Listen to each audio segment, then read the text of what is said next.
Welcome to The Explainer. We're diving into a topic today that, let's be honest, hits close to home for so many of us.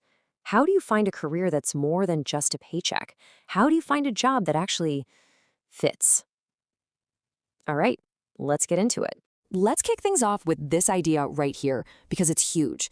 That feeling of being stuck, of your job just draining the life out of you, it can feel like you're trapped, right? Like it's just your fate. But what if it's not? This quote reminds us that the power is actually in our hands. It's about realizing you have a choice. And that is a game changer. Okay, so before we jump into finding the perfect job, we need to get real about what it costs to stay in the wrong one. And believe me, it's so much more than just dreading Monday mornings. It has a real, tangible cost.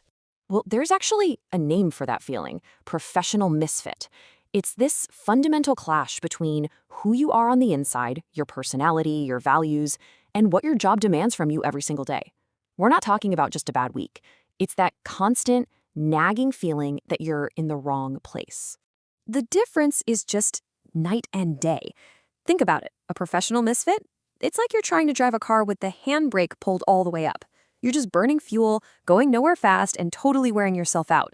But a good fit? Man, that's like hitting the highway with a full tank of gas. It doesn't just use your energy, it creates it. It gives you purpose. And that feeling on the inside, it doesn't stay there. It bubbles up and shows itself in some really clear ways. You'll see things like people calling in sick all the time, always complaining, maybe even stirring up drama. It's this resistance to the rules, low productivity. These aren't just personality quirks. They are major red flags that something is seriously out of sync. Okay, so we've painted a pretty clear picture of the problem. It's draining, it's frustrating, and honestly, it's just not sustainable. So what's the solution? What's the other side of this coin? Let's talk about that.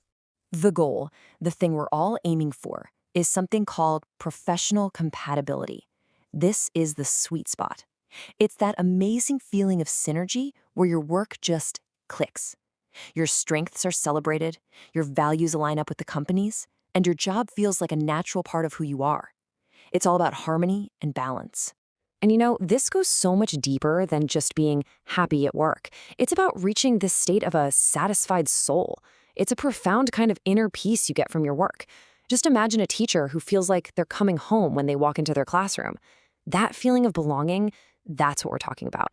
And this isn't just some feel-good, fluffy concept. No way. It has incredibly real results. Just look at this chart. The connection is undeniable. When your professional compatibility is high, your productivity skyrockets. We're talking quality, innovation, engagement.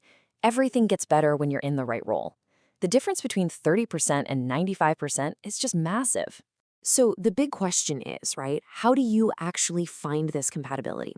Well, it all starts with knowing yourself. And to help with that, we're going to look at a really cool, really insightful tool called the color personality model. Here's a really interesting way to think about it. What if your personality has a color? This model suggests that we all have core traits that can be sorted into 4 main colors. Each one has its own natural strengths, its own way of communicating. And once you figure out your color, you can start to see what kinds of careers you're literally wired for. Okay, so have a look. Which one of these sounds most like you? Are you a gold? You love structure, you're responsible, you live for the details. Management or law could be perfect. Or, hey, maybe you're a blue. You're the analytical one, the problem solver who thrive in research or engineering. What about red? You're spontaneous, you're a risk taker, full of energy, a born salesperson or entrepreneur. Or are you a green, the empathetic connector, the one who's amazing with people in jobs like teaching or HR? Seriously, knowing this is like getting a treasure map to your own career. All right, knowing yourself is one thing. That's the first step. But what you do with that knowledge, that's where the magic really happens. Now that you have this map, let's talk about the tools you need to actually start steering the ship and taking control of your career. So, what if you can't just up and quit your job tomorrow? I get it. There's this incredible strategy called job crafting. It's not about finding a new job. It's about reshaping the one you already have. First, just look at your daily tasks. What parts light you up? What parts drain you? Then start trying to take on more of the stuff you love.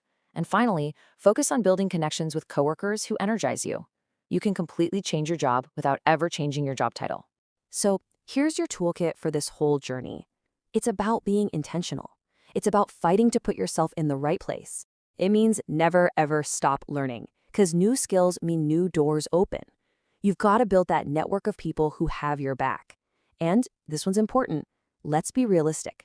If you can't land your passion job right away, focus on becoming amazing at what you're already good at. Mastery is its own form of satisfaction. Which brings us right here to the final thought. This idea of professional compatibility. It's not some hidden treasure you just find one day. It's something you build, something you create. It's crafted choice by choice, day by day. Your career is a story, and it's being written at this very moment. So the only question left is, are you the one holding the pen?